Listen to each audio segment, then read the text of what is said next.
Shalom, salam berkat dari kami untuk pendengar sekalian. Saat ini pendengar akan diberkati dengan program Hari Ini Harinya Tuhan bagian yang ke-8. Sebuah program rohani tentang doktrin Alkitab yang menolong kita untuk semakin tertanam dalam kebenaran firman dan bertumbuh dalam kemuliaan. Bersama hambanya, Pendeta Gilbert Lumendo, STH.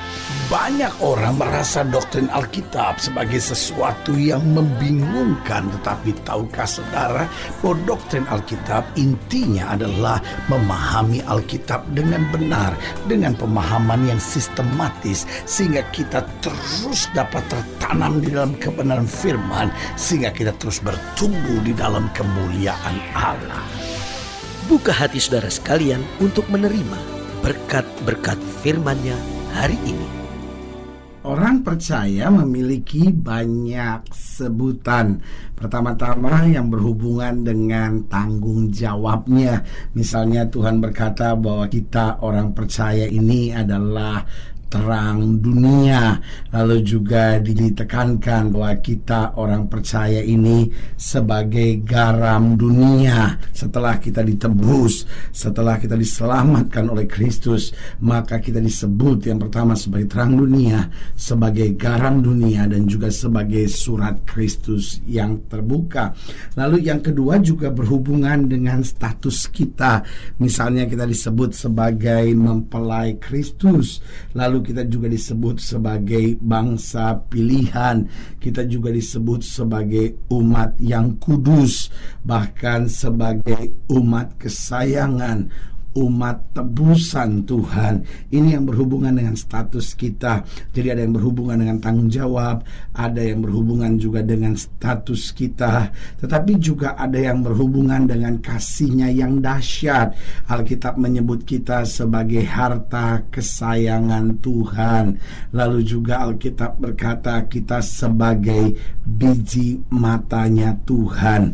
Berarti dari sini kita harus mengimani bahwa keberadaan orang percaya itu penting bagi Tuhan.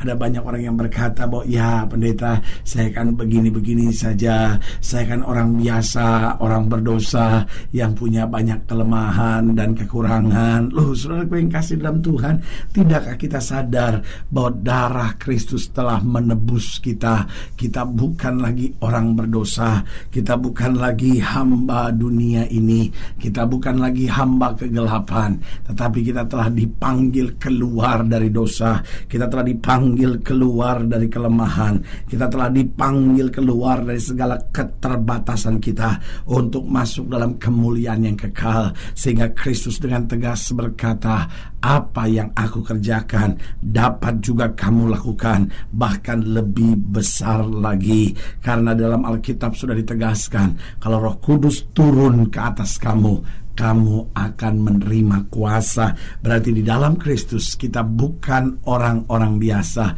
kita orang luar biasa karena kasih-Nya, karena anugerah-Nya, karena segala kebaikan-Nya bagi kita. Haleluya. Selamat datang dalam program kita hari ini, harinya Tuhan. Sebuah program rohani yang kembali mengingatkan kepada kita betapa pentingnya kita menjadikan firman Tuhan sebagai dasar keseharian hidup kita. Karena selama kita menjadikan firman Tuhan sebagai dasar keseharian hidup kita, langkah-langkah ke depan kita penuh dengan kepastian, kemenangan, berkat, mujizat, dan perkara-perkara yang besar. Haleluya. Dan di dalam program ini kita sedang membahas biji matanya. Nah, tadi sudah saya tekankan bahwa berhubungan dengan kasih-Nya yang dahsyat, Kristus menyatakan kita bukan hanya sebagai harta kesayangan-Nya, tetapi sebagai biji matanya. Haleluya. Nah, saudara yang kasih dalam Tuhan, dalam pembahasan kita tentang biji matanya ini, kita mau sama-sama lihat dari Sakaria pasal 2. Sakaria pasal 2 ayat 6 sampai ayatnya yang ke-13. Saya beri kesempatan untuk setiap pendengar sekalian, ambil Alkitab saudara dan kita pelajari bersama-sama, mungkin juga catatan dan alat tulis, sehingga masing-masing kita dapat menerima pelajaran-pelajaran indah untuk kekuatan kita dalam melangkah bersama dengan Kristus. Sakaria pasal 2 ayat yang ke-6 sampai 13, demikian firman Tuhan. Ayo, larilah dari tanah utara. Demikianlah firman Tuhan. Sebab ke arah keempat mata angin aku telah menyerahkan kamu. Demikianlah firman Tuhan. Ayo, luputkanlah dirimu ke Sion, hai penduduk Babel. Sebab beginilah firman Tuhan semesta alam yang dalam kemuliaannya telah mengutus aku mengenai bangsa-bangsa yang telah menjarah kamu. Sebab siapa yang menjamah kamu berarti menjamah biji matanya. Oh, Alkitab dengan tegas berkata kepada umatnya bahwa siapa yang menjamah kamu berarti menjamah biji matanya. Sesungguhnya aku akan menggerakkan tanganku terhadap mereka, dan mereka akan menjadi jarahan bagi orang-orang yang tadinya takluk kepada mereka. Maka kamu akan mengetahui bahwa Tuhan semesta alam yang mengutus aku.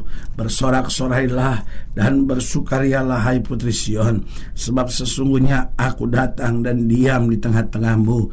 Demikian firman Tuhan. Dan banyak bangsa akan menggabungkan diri kepada Tuhan pada waktu itu dan akan menjadi umatku, dan aku akan diam di tengah-tengahmu.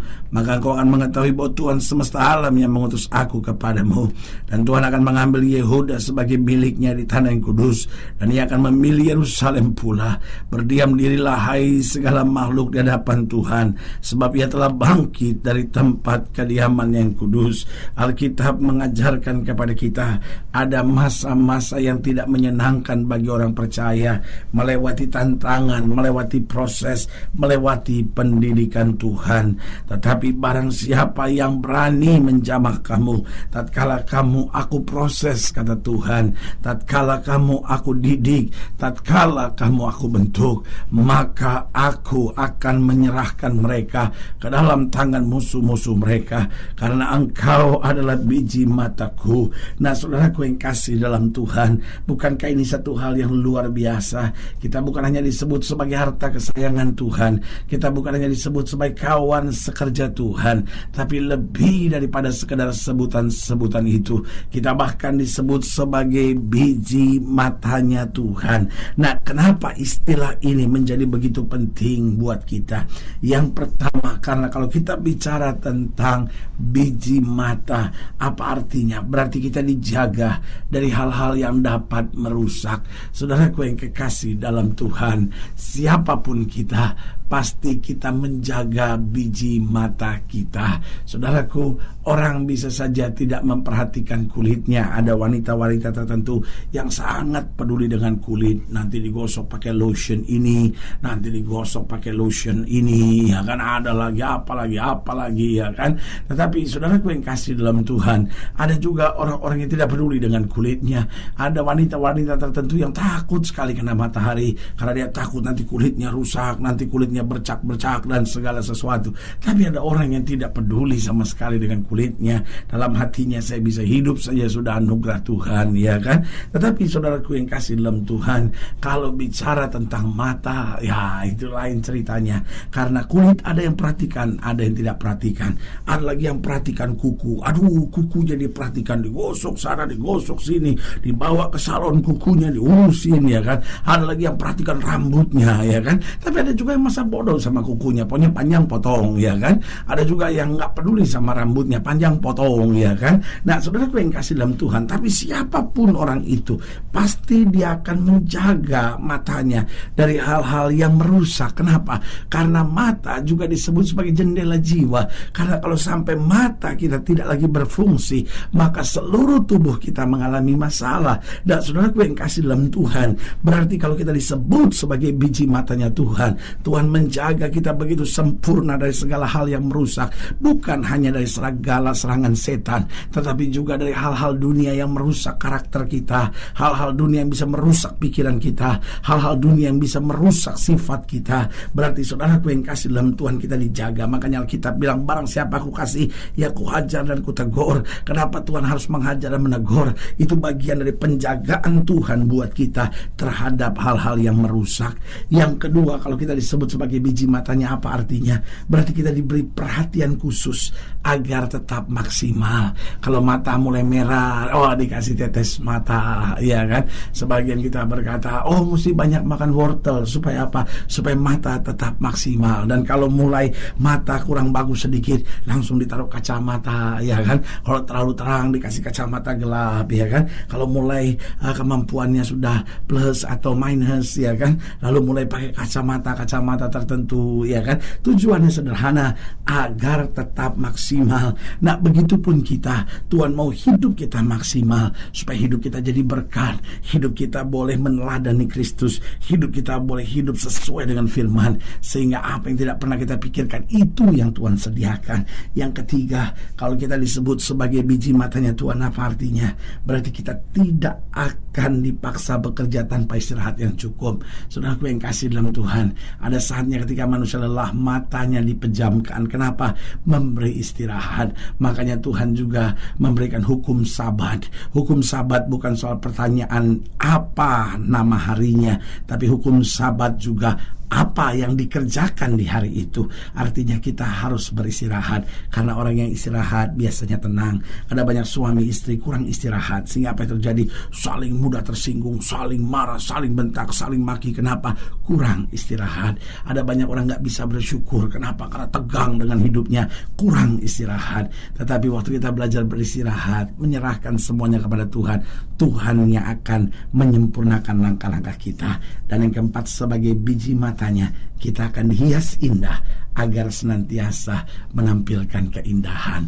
Ada orang-orang tertentu yang dia hiasi matanya supaya apa? Supaya memberikan keindahan. Saudaraku yang kasih dalam Tuhan, Tuhan juga mau hidup kita indah, memancarkan kemuliaan Kristus, sehingga orang melihat hidup kita dan memuliakan Bapa di sorga. Haleluya. Saudaraku yang kasih dalam Tuhan, jika saudara yang dilayani lebih jauh, hubungi kami melalui telepon, hubungi kami melalui surat, kunjungi website kami, karena kami ada untuk membawa Bapak Ibu Saudara senantiasa lebih dekat dengan Tuhan dan mengalami kasih kuasa mujizat yang luar biasa. Haleluya. Secara khusus melalui program ini juga saya mau berdoa buat setiap saudara yang sakit, setiap saudara yang berbeban berat, karena saya percaya bahwa bagi Allah tidak ada perkara yang mustahil.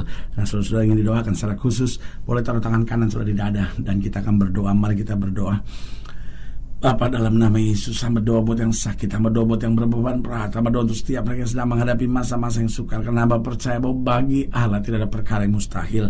Bapa, hamba berdoa di dalam nama Yesus, Tuhan jamah, sehingga setiap kami boleh kembali bangkit dan menyadari bahwa kita adalah biji matanya Tuhan, dan kami terlalu percaya sebagai biji matanya Tuhan, maka kami dijaga dari hal-hal yang dapat merusak. Kami diberi perhatian yang khusus agar tetap maksimal. Kami tidak akan dipaksa bekerja tanpa istirahat. Kami juga akan dihias indah dalam kemuliaan-Mu.